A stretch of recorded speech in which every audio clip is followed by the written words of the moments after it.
Boa tarde. 40º Ler o Vizinho, Dissecando o Líder, com o Diego Monsalvo. A convite da Pinacoteca Benedito Calixto, está aberta a roda de conversa em forma de resenhas.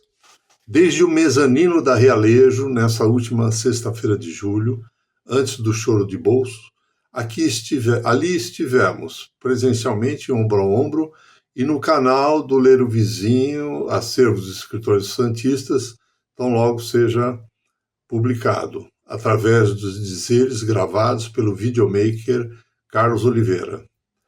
A inquietude é própria da ação, Diego, tanto a montante quanto a jusante, desse rio que deságua aqui hoje. Deixa a vida te levar um pouquinho, em ombro a ombro, confiando na partilha, em lúdica maré. É prestigiosa a sua presença, como o escritor com a obra que pauta a reunião. Quanto à homenagem personalista nesse programa de literatura, está em minhas especiais considerações de cunho preventivo. Isto aplicado na prevenção de excesso de velocidade para você no dia, Diego. Cumprir compromissos em viagem prevista após aquela rodada analógica de sexta-feira e antes da digital na noite de segunda-feira. A literatura contém diversas camadas, combatendo separação do escritor e sua obra. São indissociáveis nesse evento excesso em justificada ausência como a do Taan. Roda de conversa aberta, 40º Ler o Vizinho. Em ombro a ombro, presencial lá na Realejo com o Ricardo Rutiliano Roque, esse que fala, Valéria Florenzano, Murilo Alonso e o Diego Monsalvo, além da plateia. E virtualmente, posteriormente, com a Maiati Ferraz e Fernando Paráboli. No final, todos foram gravados após, nada foi gravado lá, foi totalmente analógico. Que tal você, nosso convidado, encaminhar por escrito suas questões ao final dessa roda? Esse evento será gravado e posteriormente compartilhado em mídia social da Pinacoteca Benedito Calixto. Parceira de primeira hora, grato. Em substituição à abordagem, e isso é o que nós fazemos aqui, até então empiricamente, agora mais referenciadamente, em substituição à abordagem historicista e factual dos franceses, Welleck, de 1963, sugere a análise mais intrínseca da obra em busca de sua literariedade, o problema central da estética literária. Segundo ele, aproximar a literatura dos outros domínios da expressão ou do conhecimento, ou então os fatos e os textos literários entre eles, distantes ou não no tempo ou no espaço, contanto que eles pertençam a várias línguas ou várias culturas, fazendo parte de uma mesma tradição, a fim de melhor descrevê-los, compreendê-los e apreciá-los. Estudo de literatura comparada, de Gentil de Faria, páginas 18 e 19 do e-book, que está esboçado em Ler o Vizinho, com aqui resenhistas, ambos autores de obras de literatura caiçara santista. Florenzano, Taan, Alonso, Rutiliano e o próprio Monsalvo. Caipira de Fernando Paráboli e Cosmopolitana de Maiati Ferraz. Tecendo isso, literatura comparada. Que tal? Viva! O Ler o Vizinho, Acervo dos Escritores Santistas, apresenta-se com seu grupo de estudo. Valéria, Maiati, Fernando e Ricardo mais longevamente, o Murilo recentemente, e ineditamente o autor Diego, e evocados por seus dizeres o editor José Luiz Taan dessa obra. Isto em sítio de consciência, despertado por ensaio literário em livro, também em sonho não adormecido, na ficção, em prosa, poética, evocada e referenciada na obra pautadora, assim como as autorais em dizeres desses escritores, a primeira hora de pares literários presentes e a segunda hora de todos. Sentindo-se acolhidos, estivemos à sala da Realejo, agora em palavras saídas de lábios insuspeitos, rumo a seus ouvidos, em escrita lida por cada autor desse grupo, em gravada live e ao vivo. Os convidados estiveram presentes e sentados em cadeiras concentricamente dispostas, ocupadas assim junto àquelas de cada voluntário desse movimento, useiro e vezeiro, e em vias de completar o périplo por prédios de parceiros, como ocorrido também de próprio municipal em sua fundação, especialmente agora, prestes a serem completados 10 anos de fundação. Viva! Minimalismo incabível. Sem saber de onde, escuta-se um grunhido, tarde de verão. Tantas sementes nessa aqui fértil terra, fértil, aquilo que faz através dos filhos, de fala fácil germinando débil, como se fossem nascidos aos quilos. Deixar a faca exangue por irmão, a entrada quanto ao ter saído, queixoso querer só ao ter caído, isto está o poder na questão. Agora que irá preso somente, dar-se-á conta daquilo que fez, ao repensar sobre grilhões aos pés. Você fala, embora comente, sem ao menos corar a sua tez, deixará de comer os canapés. De seus dentes hoje escuta-se tilintar noite de inverno. Aparentas ojeriza a escrita, trucidando o aforismo ostentas. Reducionista negação agora, a atitude libertária tens, aversão àquilo dito, sois são? Há um personagem desnudo mar selvagem que é um líder pacifista, pois foi convocado à guerra, mas não atendeu. Fica apátrida em tal obra, por não ter atendido a tal chamado. Aqui há também um paradoxo frente à carne de pescoço trazido por liderança, como tema que merece reflexão, de onde o Diego tirou um bom bife, arduamente, tal e qual os resenhistas também estão tendo trabalho em estética literária nesse contexto atual da política. Evocando a pauta através de sua obra, Diego, nessa correnteza, ao roteirizar a vida de um ser, Monsalvo, relacionando-a com a de outro ser, é meia travessia nadada. Esse foco substituiria o ter um barco, tão em voga no individualismo, por aprender a nadar. Na escrita literária, espera-se que o autor saia da frente de suas braçadas cronometradas em livro. Colocar um roteiro sobre a água a ser navegada por um filho e aquela que encharcou seu pai, por exemplo, planejadas segundo as braçadas deste, cria uma lente de qualidade para enxergar suas provocadas marolas individuais e provocadoras ondas coletivas? Daria vistas como sendo um vidro da janela de um aquário, a antessala de um oceano da psicanálise, ao debruçar-se sobre o assunto. Isto traria uma generosa paisagem, oferecida ao protagonista, de quantas correntezas a montante e a jusante? Grato, boa tarde, Diego. Antes de passar a palavra a você, Diego, Gostaria de fazer um contraponto aos versos da abertura, literariamente também. Dentro da terra de Pelé, eu diria, gol de placa. Quando água flui em candente clima, tartaruga, nada. O sintoma se dá em uma briga. Como distúrbio vê-se violência. Terapia?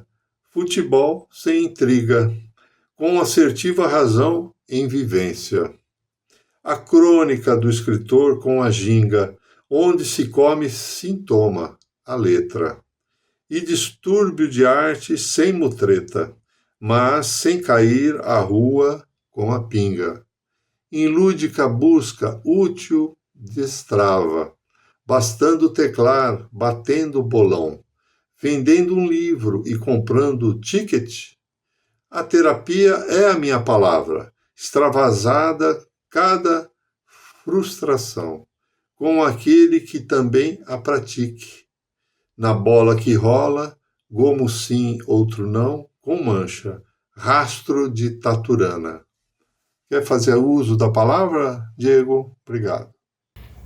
Olá, meu nome é Diego Almeida Monsalvo, dentre outras coisas sou escritor do livro Dissecando o Líder, que ora recebe essa leitura apurada, essa escutativa do 40º Leiro Vizinho.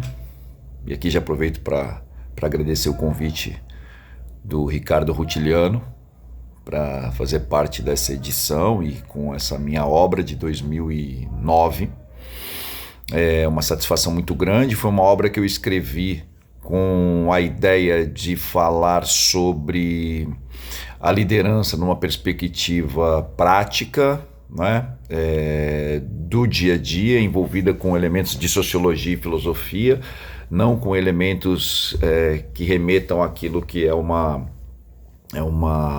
prática comum de imaginar o líder como um ser iluminado, uma espécie de CEO, de coaching, etc. Não é um livro nesse sentido que vai na contramão desse processo, é mais uma leitura mesmo do que é o indivíduo da liderança, é quase um manual nesse sentido daquilo. Eu lembro que eu tinha muito na cabeça O Príncipe de Maquiavel, então pensava em algo que falava de uma questão muito prática com relação à ideia de liderança coletiva. Então acredito que o livro cumpriu essa função, né? Tanto que ele tem um esquema todo desenvolvido como se fosse um curso, né? Trabalhei muito nesse sentido com esse livro. E por isso que ele envolve as questões, os conceitos de liderança, as práticas nesse sentido, e literatura, e Machado de Assis, e Aristóteles, enfim, e fábulas, e etc. Ou seja, eu tentei tratar da questão da liderança com a naturalidade das relações humanas e quem é o indivíduo que se destaca, ou o indivíduo que, né, busca se destacar com um grau de liderança e domínio de si mesmo. É esse o ponto. Agora, é um livro que não corresponde àquilo que muitas vezes as pessoas buscam no sentido de uma liderança meramente administrativa, ou de um tipo de qualquer coachismo neoliberal ou qualquer coisa que o seja. Ele vai, como eu disse, ele vai na contramão dessa proposta, né? Ele serve como um pequeno manual do indivíduo se entender como líder de si mesmo e a possibilidade de se projetar como uma liderança coletiva, né? A percepção dos talentos coletivos, isso é outra coisa que eu gosto bastante de explorar, né? O indivíduo não ser o autorreferencial, né? Não ser autorreferente e sempre buscar essa dimensão da coletividade como retaguarda e reconhecimento daquilo que é um talento como um bem comum, né? Como um bem à sociedade. Então é basicamente isso que o livro fala. Me deixou muito feliz quando eu produzi. Foi uma provocação que eu recebi de muito bom grado do meu editor do livro, né? Que é o Zé Tarran, da editora Realejo. E naquele tempo eu dava muitos cursos na Realejo. E o Zé propôs então de escrever um tema que era um tema, entre aspas, de moda, né? Mas justamente pegar desse tema e mostrar com seriedade, né, o que a gente poderia e como a gente poderia trabalhar esse tema numa perspectiva filosófica, sociológica, enfim, e dentro de uma noção quase que de praticidade, né, dessa dimensão do que vem a ser, né, ou do que cada um pode ser o líder que precisa ser. Então isso é a parte que mais me tocou, é a devolutiva mais legal que eu tive do livro, ou seja, ninguém leu o livro, acredito que ninguém tenha lido o livro de uma forma diferente. Das respostas que eu tive desde aquele tempo até agora são respostas nessa linha de leitura, o que me agrada muito, né? E, enfim, é um livro que abriu um espaço para um debate importante, é um livro que continua no catálogo, né, da Realejo, continua à venda. Espero que as pessoas o conheçam, né? Debatam, enfim, eu estou sempre à disposição e mais uma vez agradeço o convite pela leitura da minha obra nesse 40º Ler o Vizinho, como agradeço também a vinculação diretamente pela página da Pinacoteca Benedito Calixto de Santos. Enfim, eu falo diretamente de Santos, né? E dentre outras obras também publiquei Pensar a História com Nietzsche, publiquei Filosofia Urgente, Sujeito Oculto Inventa-se, enfim, né? E agora tem uma obra que sai esse mês, o lançamento físico, que é Esporro, né? Um livro de poemas com a abertura do grande poeta falecido recentemente, Regis Bolvicino, pela editora Patois, né? E sou também colunista do jornal Diário do Litoral. A minha coluna sai toda segunda-feira, se chama Olhar Filosófico, e aí vocês podem conferir tanto no jornal físico quanto no site do jornal. Enfim, escrevo, né? Debato, dialogo. Eu acho que é essa tarefa que eu entendo que é uma tarefa que eu cumpro para comigo mesmo, mas também trazendo para o dialógico, né? Para essa dimensão social, né? Não há obra, não há escritor que escreva apenas para si mesmo, né? Todo escritor escreve projetivamente, né? E eu me projeto nos meus escritos e me realizo neles, né? Então espero todas as críticas nesse sentido, porque é a abertura do diálogo, né? A abertura do diálogo necessário. Então, Dissecando o Líder, eu acho que ele cumpriu e cumpre essa função. Espero que as pessoas leiam, né? Comprem e me chamem para debater, que eu estou à disposição. Muito obrigado a todo mundo e mais uma vez, muito obrigado, Ricardo, pelo convite nesse 40º Ler o Vizinho. Um abraço. Evocando a pauta através de sua obra, Fernando, em literatura comparada, entre o ensaio que nos pauta, em seu capítulo 2, página 39, e o romanceiro fraterno de sua própria lavra, Fernando Paráboli, a página 79, assim: no capítulo Reflexão e Conhecimento, encontram-se epigrafados esses dizeres. Uma surdez demoníaca impera, meto, portanto, nos tímpanos, pedra e flores e terras, para ouvir melhor o acaso. Mas mais abaixo, o complemento. O relatório da Unesco, que inaugura a ideia de apontar saberes necessários ao século XXI, isto segue nesse pequeno ensaio sobre a liderança. Já você transparece em sua escrita, Fernando, esse assunto evocado à página 79 de sua obra Romanceiro Fraterno. Em sua poética, assim: havia tempo el poeta, no le alababa. Parece-me sabido que ao poeta, Fernando, cabe não colocar-se entre o leitor e aquilo que escreva, como um trator tampando a paisagem natural de sua São José do Rio Preto. Em realidade, a televisão faz isto, interpõe os respectivos protagonistas que tratoram em alta velocidade os saberes, arando-os para os telespectadores, ao invés de jogar uma semente em aprofundada terra fértil. Como apontar saberes necessários ao século XXI, isto dito pela Unesco, se a TV dá o fruto vencido em spoiler, sem mostrar a logomarca do saco de onde foi trazido? Isto que estimularia a leitura do livro-fonte? Que tal? Grato. Boa tarde. Antes de passar a palavra a você, Fernando, dedicaria uns versos ao contexto do interior com focos de incêndio em tempos atrás, tal e qual ocorrido em Vila Socó, passando calor naquele esperançado frescor outonal. Você deve saber o quanto dói. É urgente socorrer nesse incêndio, vítima de queimadura dodói, para poder sobreviver, mãe de Dio.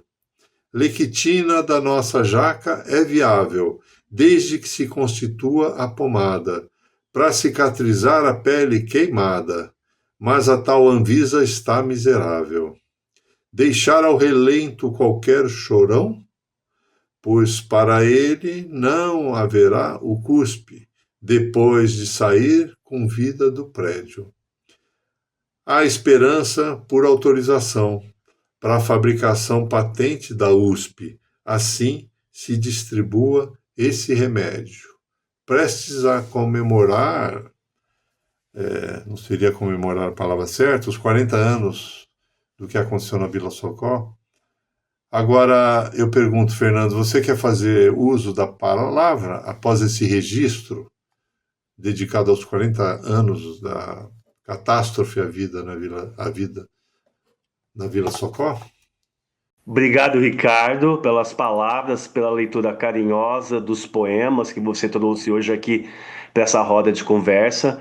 Agradeço aqui o convite de participar do 40º Lê do Vizinho, e esse convite e esse agradecimento ele se estende a todas as pessoas envolvidas neste projeto, que a gente sabe que abarca bastante pessoas. Isso é uma comunhão dentro da literatura. Em segundo, eu recebo as suas missivas, Ricardo, com a delicadeza que se deve ao gesto literário que convoca e não impõe, que escuta e não apenas ressoa, e sim como convite generoso ao pensamento, ao risco da partilha poética. Também me alegra, antes de tudo, por ler com atenção. Me alegra muito por você ler com atenção aquilo que eu escrevo. Entre silêncios, vêm as suas missivas. A citação do romanceiro fraterno que você traz é a associação com as provocações do capítulo que você traz hoje para esse Ler o Vizinho, reflexão e conhecimento. Não apenas me honram, mas me ajudam a perceber caminhos que minha própria escrita às vezes toma sem que eu os perceba por completo. De fato, o poema Fugacidade ele nasceu dessa inquietação que você tão bem captou. O cansaço diante da avalanche de vozes que não ouvem, da pressa que não compreende, do espetáculo que atropela a contemplação. Talvez eu tenha me retirado um pouco da algazarra, não por desdém, mas por ouvir melhor o acaso. Como gosto de anotar entre versos. Assim me surgem os versos. E preciso, por vezes, calar para que a palavra volte. Não é aversão, é cansaço. O poeta, nesse tempo, precisa cavar mais fundo, encontrar entre as pedras uma flor esquecida, como trator de saberes é precioso. Ela passa, rasga, não semeia, spoiler do mundo, roteiro já vencido. É isso, olhar e não ver, fotografar e não lembrar, repetir e não aprender. O romanceiro fraterno tenta isso, romper o automatismo, instaurar pausas, sutilezas, mesmo que sobre a poeira da pressa ao qual vivemos. Por tudo isso, aceito com alegria o convite a esta roda. que nossas palavras gravadas ou ditas ao vivo possam não apenas ocupar cadeiras, mas provocar espaços. Que sigamos nos oferecendo mutualmente não respostas prontas, mas inquietações férteis. E são através dessas inquietações que você já há 2 anos me traz aqui para ler o vizinho, que o romanceiro fraterno ele deixa de participar como análise junto às novas coletâneas que você faz. E em breve eu trarei um novo livro de poesia que se chamará Elos, para nós podermos fazer essa continuidade dessa leitura de ler o vizinho. Então, o romanceiro fraterno agradece a toda essa acolhida que ele teve com sua leitura, com as suas percepções, os textos literários que você trouxe para compô-lo, ao qual eu pude criar vários textos junto com ele. Então, eu saio assim agradecido por este convite. E da próxima vez já vai ser um novo livro. Elos, obrigado. Bravo! Sintemo-nos acolhidos. Bravo. Obrigado. Evocando a pauta através de sua obra, Murilo, em breve literatura comparada, percebe-se, Murilo, um ponto em comum entre o poder e a liderança, capítulo do ensaio em pauta, e em resquício, que epigrafa ali a página 5, A Noite do Futuro, a página 6 da obra de sua autoria. As duas páginas, 5 e 6. Na obra que dá nome a essa roda de conversa, em seu capítulo 3, está escrito: assim somos sós, aos toques de muitas mãos, nossas mãos, e suspiros de muitas almas, nossas tenras alamedas que abrem-nos o infinito, na alegria de sermos juntos, pois percebemo-nos muito mais. Para que a sua resenha foque, Murilo, essa pauta através de sua obra, A Noite do Futuro, em sua página 6, temos que as serranas foram as regiões mais procuradas, pois houve um pânico geral, originado pela disseminação a respeito da chegada de tomadas, muito maiores do que aquela de tsunamis. Ali, você cita que as famílias mais abastadas já teriam ido às cidades do interior. Como se daria a liderança saudável sob a ótica do capítulo 3 que você escolheu para essa conversa? Grato. Antes de passar a palavra a você, Murilo, dedico uns versos que fala sobre aquela água que ambos bebemos aqui na ilha. Trilha do Boi Morto. Balança o galho. Gavião rasga o céu, de bico fechado. Infelizmente, mataram a tiro um gavião que estava aqui, fazendo um equilíbrio ecológico, porque ele estava defendendo, provavelmente, o ninho, né, com a sua prole. Trilha do Boi Morto. Balança o galho. Gavião rasga o céu, de bico fechado. Quando você sabe de uma omissão ao ocorrer bate-papo, cabe informar. O Calunga passaria um sabão, com história de descida para o mar. Fala-se da Lagoa do Boi Morto, nutridora de bebida em São Vicente. Nutridora bebida em São Vicente. Em caixa d'água, com um sol bem mais quente. Limpa por enxofre, que desconforto. Se você demonizar fala exposta, somente agora com água tão limpa. Tem-se tempo de beber e lembrar. Por um amigo comum da encosta, que só vê todo mundo mais supimpa, como boi com uma vaca a flertar. Quer fazer uso da palavra, Murilo? Seja bem-vindo. Boa tarde a todos. Eu sou o Murilo Alonso de Oliveira, autor da obra A Noite do Futuro e, convidado pelo Ricardo, participo do 40º Ler o Vizinho, que aborda a obra Dissecando o Líder, de Diego Monsalvo. E aqui vou deixar o meu parecer cotejando a obra de Diego Monsalvo com a minha obra A Noite do Futuro, agradecendo o convite de Ricardo e saudando a todos os espectadores da Pinacoteca Benedito Calixto. O capítulo que me foi sugerido para fazer análise foi o capítulo 3º, O Poder e a Liderança. Então aqui eu vou mencionar algumas palavras que me parecem muito cabíveis para ressaltar e ressoar como diretrizes desse capítulo. Liderança, poder compartilhado, criatividade e justiça. Adiciono a essas palavras-chave o conceito de altruísmo, pois o texto delineia a necessidade de entendermos que a liderança não é epíteto exclusivo de figuras de grande fama ou poder. A liderança é prática cotidiana e exercida em diversas funções sociais, na família, no ambiente laboral, na escola, no círculo de amizades, afetos, etc. Pareceu-me central também o conceito de justiça. Em síntese, penso que o título já explicita o conceito geral do texto, o de que o poder e a liderança residem na capacidade de ver a si mesmo como parte integrante de um todo, sendo o líder um indivíduo singular que só exerce seu poder quando se percebe integrado a um conjunto de outros indivíduos que também são singulares.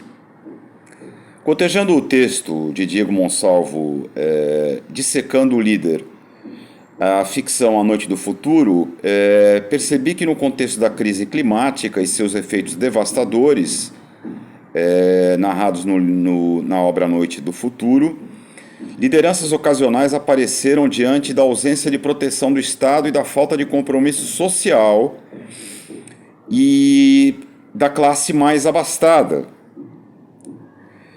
Creio que, enquanto o texto de Monsalvo aborda a importância da formação de autênticos líderes comprometidos com a sociedade na qual estão inseridos, A Noite do Futuro aponta para o que pode ocorrer em uma sociedade desintegrada, onde os interesses pessoais e particulares se sobrepõem-se às necessidades coletivas dessa mesma sociedade. Em suma, é essa análise que eu faço. Creio que são dois textos de formato bem diferente, enquanto o texto de Diego Monsalvo é um ensaio filosófico, como o próprio autor sugere, até no formato de um currículo, vitae, e tem um caráter realmente ensaístico acadêmico, enquanto o texto A Noite do Futuro ele é um texto totalmente ficcional, com contornos de ficção. Desejo boa tarde a todos e que siga o debate, enriquecendo nossos conhecimentos sobre a liderança e a obra de Diego. Obrigado pela participação. Eu diria a Valéria, evocando a sua obra, Valéria, que o autoconhecimento permeia a introdução tanto de Dissecando um Líder quanto do Diário da Formiga Jerusa. Nesse seu livro, Valéria, você fortalece a formiga Jerusa em sua autoestima. Isso dá-se via protagonismo, sob o olhar da borboleta à leitura do diário. Ali as ações são coerentes com os pensamentos expressos. A coerência acontece ao folhear do diário pela borboleta, mais adiante, constatada na autopercepção de seus pequenos passos. Mas, ao esconder-se em buraco, para preservar sua vida, ameaçada pelo tamanduá, repercute o contexto com a bicharada. Ela escuta no linguajar emprestado pelo homem a filosofia animal assim reunida. A diversidade animal amplia o relacional vivido, antes restrito à cantoria da cigarra em célebre fábula. Grato, boa tarde, Valéria. Antes de passar a palavra a você, Valéria, gostaria de dedicar uns versos e contextualizar a proximidade de sua residência com a praia. Vicente de Carvalho. Suave chegada, lua cheia de outono, já não está só. Você, a testemunha dessa praia, desde que subsidiou o jardim. Gente, que nossa percepção não traia a paisagem tão sensível para mim. Agora aqui venho homenageá-lo, mas com maior ou menor anseio, que passe bem o dia sem receio, do mar avançado, quiçá levá-lo. Suas duas sementes eu conheço, tanto Maria Valéria Rezende, quanto Cris em Ler o Vizinho Green. Com seus pares presentes, reconheço, com os poetas vivos, o que pretende dar-se a conhecer bem junto ao mar, sim. Com a palavra, Valéria. Quer fazer uso da palavra, Valéria? Então, vou fazer sim uso da palavra. Boa tarde a todos. É com muita satisfação que eu estou aqui para trocar uma ideia com vocês, passar informações, né, sobre literatura, que é muito bom, né?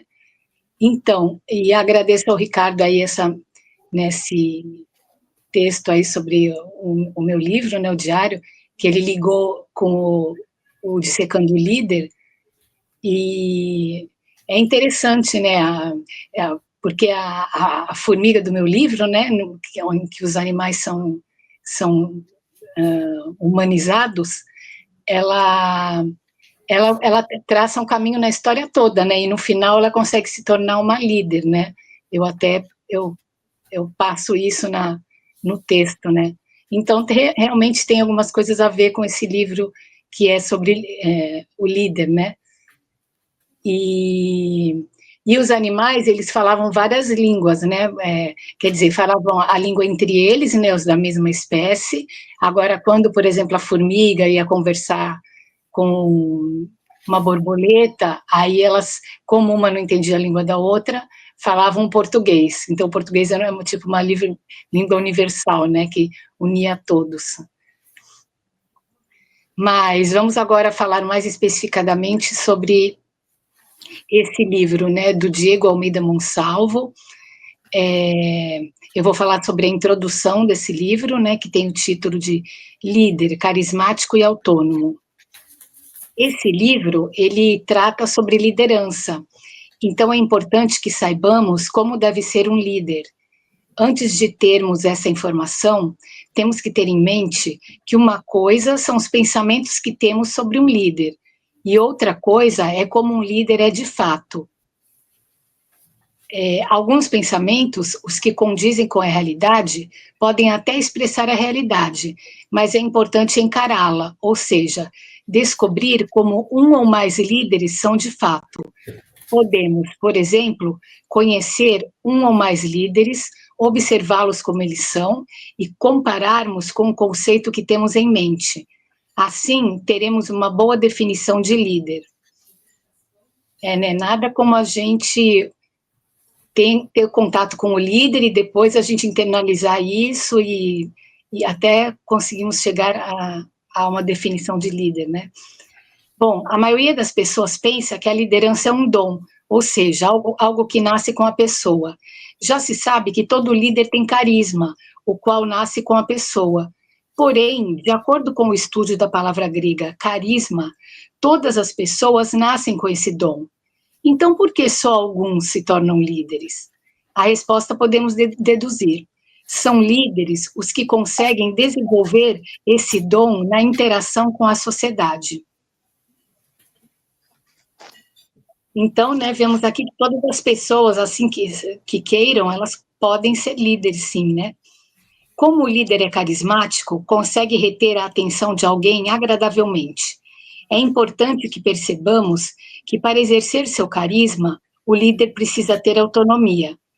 Podemos pensar, isso é difícil, somente algumas pessoas consideradas iluminadas conseguem ser líderes.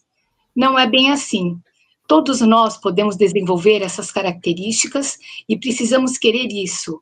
Podemos dizer que ter autonomia é ter coerência, autoestima e autoconhecimento.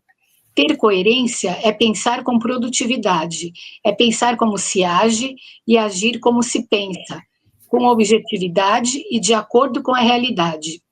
Quem tem autoestima se gosta, porque percebe que tem valor enquanto ser humano, um valor único e sem repetição.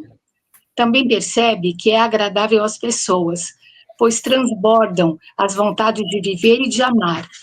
Então, quando concluímos que um líder perde a vontade de viver e de amar, sua liderança torna-se artificial. Quem desenvolve o autoconhecimento pensa sobre si mesmo com profundidade, sem dar atenção aos rótulos que os outros lhe dão. Então, com o autoconhecimento, a pessoa terá controle de sua própria vida, ou seja, será líder de si mesma, e sendo líder de si mesma, ela conseguirá ser líder dos demais. É interessante enfatizar que quem busca o autoconhecimento inicia o seu processo de liderança e, como já vimos, terá controle sobre sua vida. Se considerarmos que na história de uma pessoa existem pensamentos, sentimentos e mistérios, pois não temos certeza do que o futuro nos reserva, uma pessoa que controle tudo isso dominará seus pensamentos, escolhendo os pensamentos apropriados para cada situação e descartando os que não são apropriados, por exemplo. Os sentimentos, como os pensamentos, também são múltiplos, mas a pessoa com autoconhecimento conseguirá selecionar os sentimentos que contribuem para a sua liderança, como os que são baseados no amor, e conseguirá não se deixar levar por sentimentos superficiais, inapropriados e negativos, os quais poderão ser descartados. Quanto aos mistérios que fazem parte da vida, o líder poderá não decifrá-los, mas sua postura diante deles será diferente. Não haverá o medo, por exemplo, que é uma barreira desagradável à paz de espírito. Então, né, nessa busca aí do processo de liderança, eu particularmente considero o autoconhecimento fundamental, né, porque é muito importante, né, é a gente, né, se conhecendo, vendo como a gente é por dentro, vendo como a gente age, eu considero fundamental. Eu, particularmente, estudo há muitos anos o autoconhecimento, e eu posso dizer que ele é muito benéfico. Não sei se desenvolvi a minha liderança, mas pude aprender a observar muitas coisas que se passam no meu interior.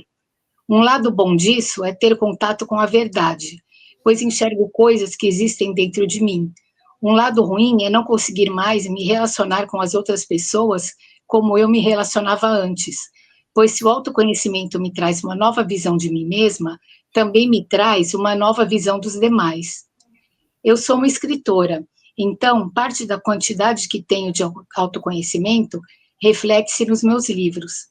No meu livro, O Diário da Formiga Jerusa, por exemplo, uma das personagens principais é uma formiga, pois nesse livro os animais pensam, agem e falam como seres humanos. Essa formiga, no final do livro, tem uma superação, tornando-se uma formiga melhor. Ela ganha um prêmio, ganha asas e não precisa mais ter líderes, pois consegue ser líder de si mesma. Então, ela luta contra o medo e voa.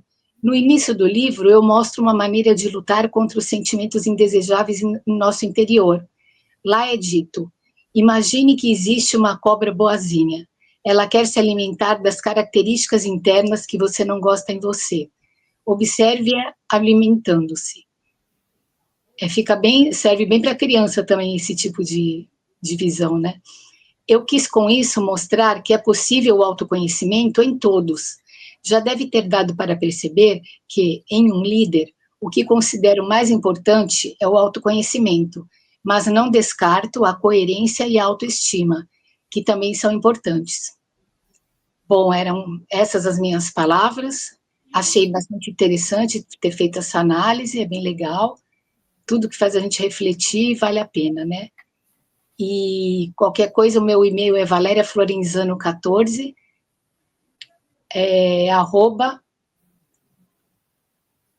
hotmail.com. Obrigada. Então, Valéria, o autoconhecimento que você falou, né, frisou, sublinhou, permeia a introdução tanto de Dissecando um Líder, do Monsalvo, quanto o Diário da Formiga Jerusa. Você, falando o que você falou, evoca assim, um pedido para que você depois dê um currículo resumido, tal e qual eu vou dar, evocando a coerência, né?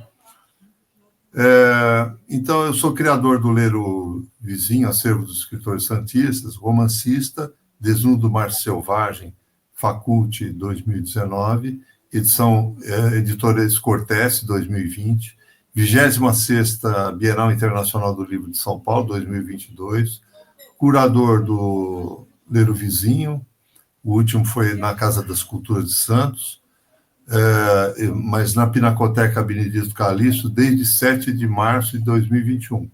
Coautor da antologia Célio Nori, Estação da Cidadania, 18 de maio de 22.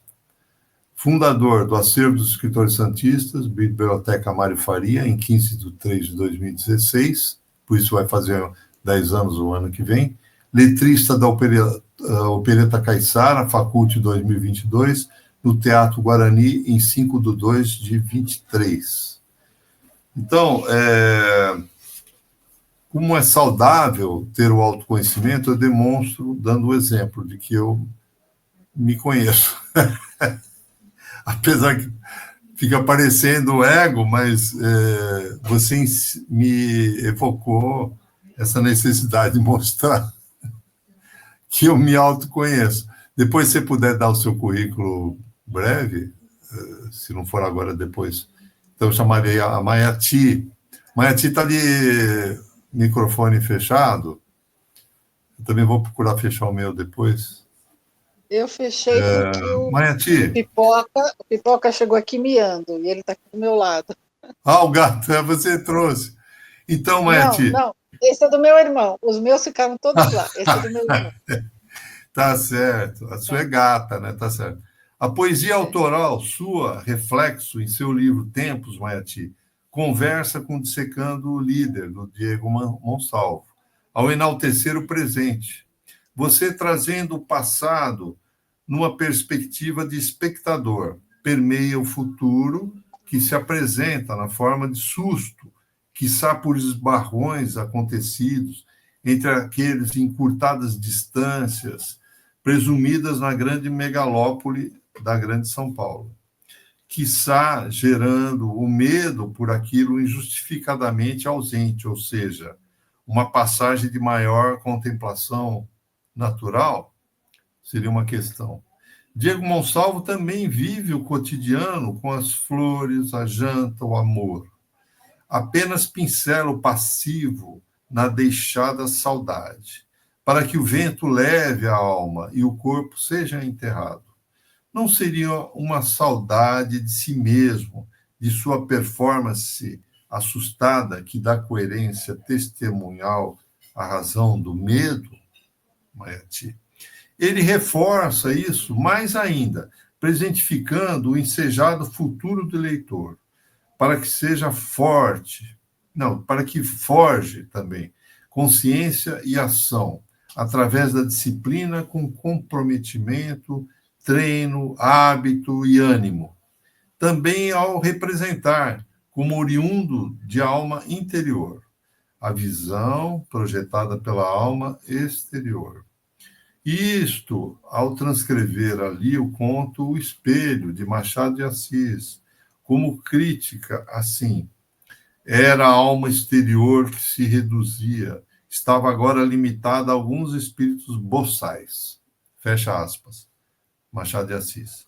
Ensejo que não sejam os nossos espíritos caiçaras, caipiras e os da sua cultura mais próxima à universal, que irmanadas buscam aqui um aprofundado sentido, né?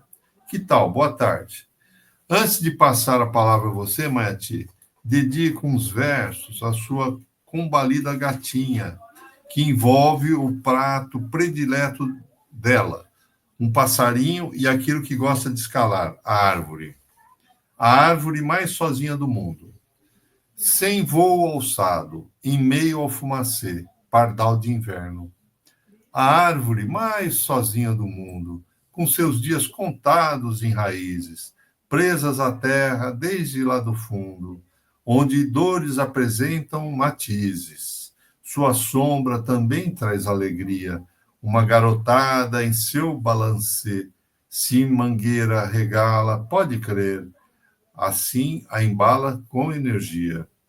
Dar frutos de comer a passarinhos, estes voam, felizes a cantar, ao soltarem sementes adubadas.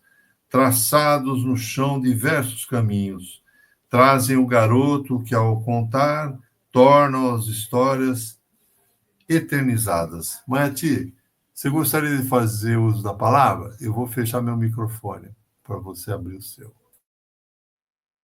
Obrigada, Ricardo. Bom, boa tarde para todo mundo, né? Boa tarde para todos, boa tarde, Valéria, boa tarde para você, boa tarde para aqueles que vão nos assistir, né? Esse poema que você estava lendo aí me fez lembrar de uma coisa, me fez lembrar lá do meu trabalho, né? Que eu trabalho ali em frente ao Itaquerão, né? Na Protec, e é um lugar ali em que quando eu chego e quando eu saio, tem alguns lugares ali cheios de árvores, né? E eu olho para elas, quando eu chego e quando eu saio, carinhosamente, como se eu estivesse dizendo um bom dia para elas, né? E penso assim, nossa, tomara que elas possam ficar aí bastante tempo, né? Tomara que ninguém as retire daí, né? Tomara que ninguém queira derrubá-las, que elas possam ficar bastante aí. Você me trouxe essa lembrança muito gostosa. A minha pequenininha está indo bem, está se recuperando, cada dia, é um dia de cada vez, né? Quando se faz um tratamento oncológico, é um dia de cada vez. Você falou do meu poema, né? Eu queria ler ele rapidamente, tá? É assim, reflexo. Eu poderia olhar as nuvens horas e horas. Elas são como nós, fazem e desfazem fácil. Eles têm dois olhos atrás delas, olhando para mim. O infinito me assusta, mas sou dele também. Você disse que via uma relação entre esse meu poema e o Secando o Líder, especificamente o conto, né, de Machado de Assis. Eu acho que essa relação vai ficar clara depois que eu terminar de ler o meu texto sobre esse capítulo 1.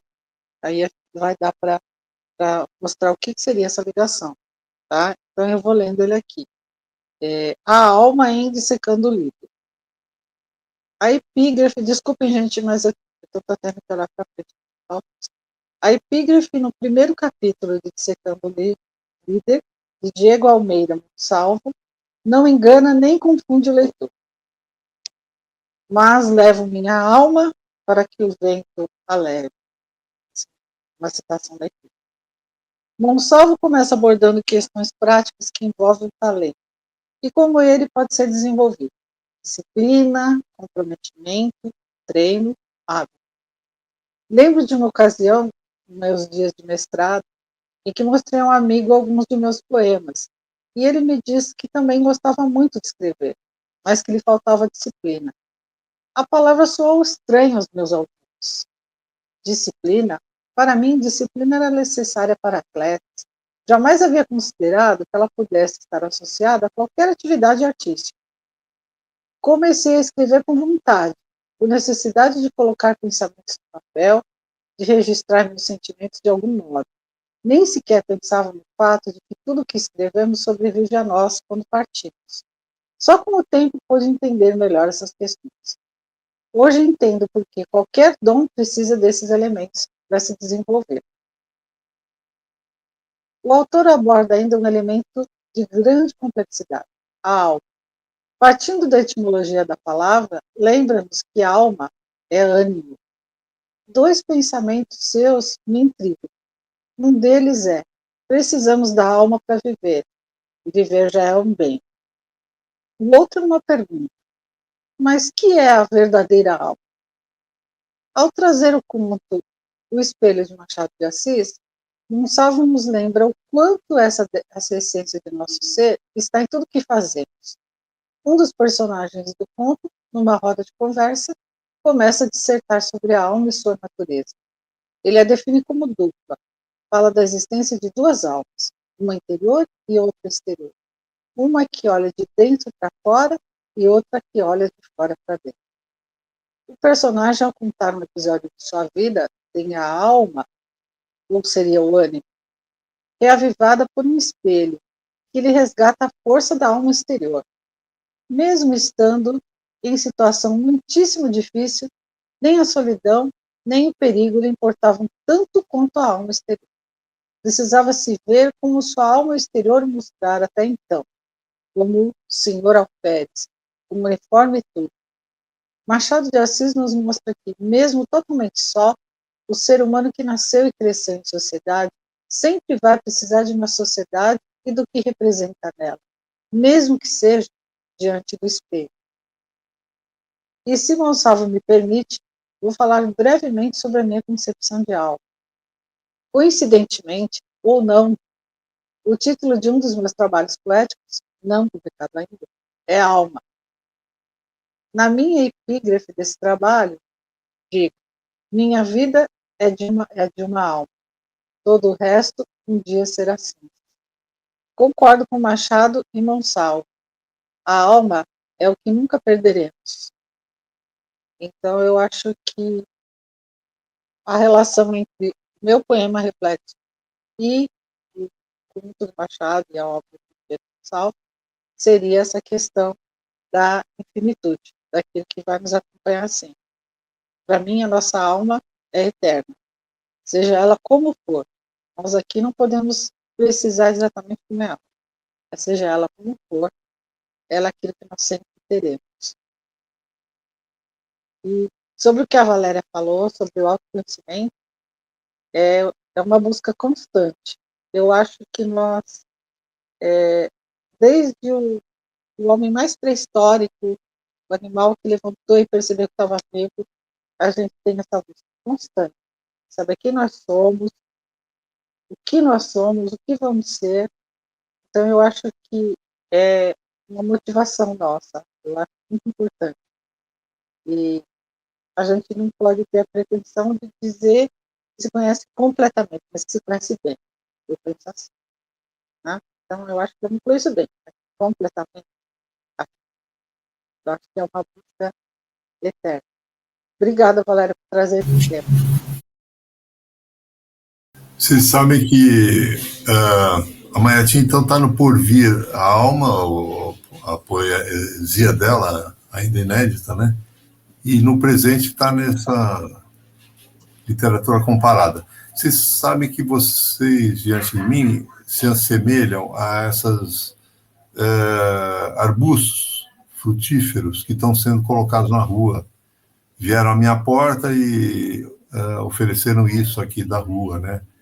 Então, ontem a gente teve junto, a Valéria teve uma vez aqui numa festa junina, e eu fui levando bolinho de bacalhau, que não tem nada a ver com festa junina, porque isso não dá em Rio, né? Mas então essa mistura, né, das culturas, caipira, caiçara, e chegou um filho de um que veio de Córdoba, da Argentina, toda essa mistureba, que é o que faz o nosso caldo de cultura.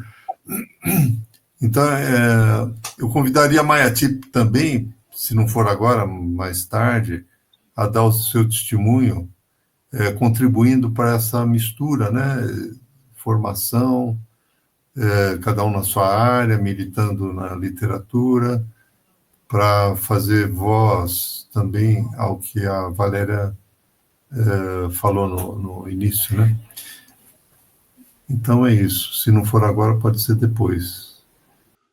Evocando a pauta através da obra de Tahan, como reflexão emanada da leitura de Um Intrépido Livreiro dos Trópicos, obra de Tahan, evocaria a pauta através da leitura de algumas palavras, levando-se em conta a ausência dele, na dificuldade em alinhar a sua agenda com a do evento.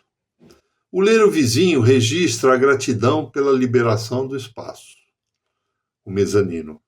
O diálogo está agora contextualizado dentro da linguagem caiçara, que ficará em aberto, emanando reflexão assim. Passada essa inquietude evocada pelo tema em pauta, a aquele leitor da obra de Tahan, qual a força trazida nas ondas do ensaio Dissecando o Líder, escrito por Diego Monsalvo e pelo José Luiz editado? Isto sentido nas areias de ambos, escritor, editor e leitor? Seus grãos estão agora umedecidos, à beira dos capítulos, conclusão e anexos, do livro do Monsalvo? E qual o tempero misterioso trazido em pescado com aroma da barraca de feira, daquilo fisgado por anzóis cognitivos em seu O Intrépido Livreiro dos Trópicos, do Tahan, além do ali desvendado meandro da sua pesca? A ausência do repuxo na boia que flutua sob a sua vara de pescar evocaria o tal mistério poético na obra de Tahan, que prefere a crônica do cotidiano de livreiro, editor e produtor de evento, Tarrafa Literária, ao expor a humanidade pescada dos dois lados do balcão, na mesma obra? Repito, ao resenhar a conclusão e anexos do ensaio que nos pauta hoje, como ele se sentiria? Um líder como editor com a vara na mão? Ou um vir-a-ser como leitor, servido à mesa diante de um cardápio de frutos do mar? Metáfora aos preceitos de um líder? Os anexos da obra de Monsalvo devolveriam ao Tahan a poética de outras pescarias, trazida à pescaria, nas letras das canções ali transcritas, como marulhos sonorizados pelos acordes instrumentais do choro de bolso, do canduta, dedilhados ao violão na calçada de sua livraria?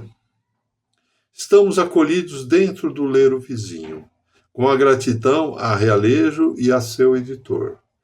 Caso prefira-se uma literatura comparada entre a obra de crônicas de seu trabalho de livreiro, com um ensaio por ele editado, quiçá fomentaria-se um diálogo tomando um cafezinho em sua livraria de rua, a Realejo. Que o dizer dito acima chegue ao Tahan, ao ser lido por mim, Ricardo, na gravação em live, nessa segunda-feira, sob o comando do videomaker Carlos Oliveira. Que tal? Grato. Agora e aqui um acróstico pertinente ao tema, mas dirigido àquele líder intervencionista que ruge à frente de um império belicoso, diferente dessa proposta proativa. Peraí, república incluiria notabilizar-se com intervencionismo? País alavancaria liberdade? Letal o bombardeio? Inxalá, solucionará teu ataque? Armamentos repetem matança, aparentam mediação esdrúxula, nada transparente. Isto sentido também aqui. Até o próximo Ler o Vizinho, acervo dos escritores santistas, em literatura comparada, caiçara, caipira e cosmopolitana, que abordará Meu Alfabeto, Júlia Cristeva, da Sesc Edições. Até lá, viva!